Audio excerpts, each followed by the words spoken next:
language education in middle school. You might wonder, how did these two come together? Before I start, I would like to tell you my own story. I'm an English learner myself, and most of my English learning experiences were in very traditional classrooms in China. And if you ever wonder what that kind of language classroom looked like, just watch my poster here. And as you can see, we were more like passive receivers of prescribed curricula, so we don't have much space to express our voices. And teachers, they actually suffer with us too, because they were pushed to be a part of banking model. So after I came to the US, guess what? The same thing still exists here because of many reasons. And for example, pressure from the standardized test. So in spring 2018, I took a course at a local middle school here in Athens. And throughout the semester, we have many art-based activities like theater games, hip-hop, and drawing, etc. And I'm not a middle schooler anymore, but I still resonated with the students because they're defined as minoritized English language learners. And as you can see from the slide, they suffer many challenges. So as a teacher and learner now, I'm always looking for better solutions in our language classroom. So after these students gave me very positive feedback on theater games, I became very interested in it. And I wanted to see how language is embodied through theater games.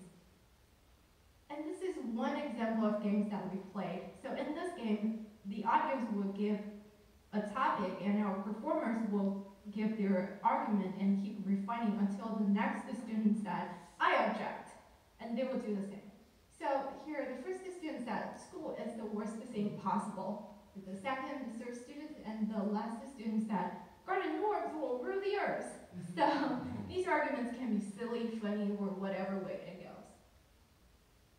And my study was guided by Vygotsky's known of proximal development, which means the distance between what learners can and cannot do without help. And in between, theater games serve as a kind of scaffolding to help learners improve and foster collaborations among peers.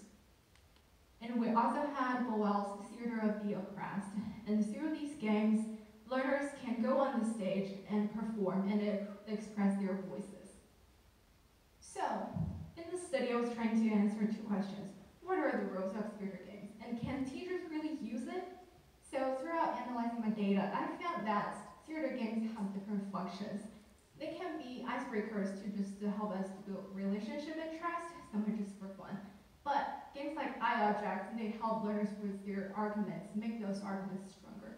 And finally, theater games and role play, they really help our learners for their critical thinking from different perspectives, because they play teachers or principals, which are roles they have no access to in their real life. And through our script writing, rehearsal, and performing, students have already developed and revised the paper. So here are some good news for teachers. We can definitely use theater games in our classrooms.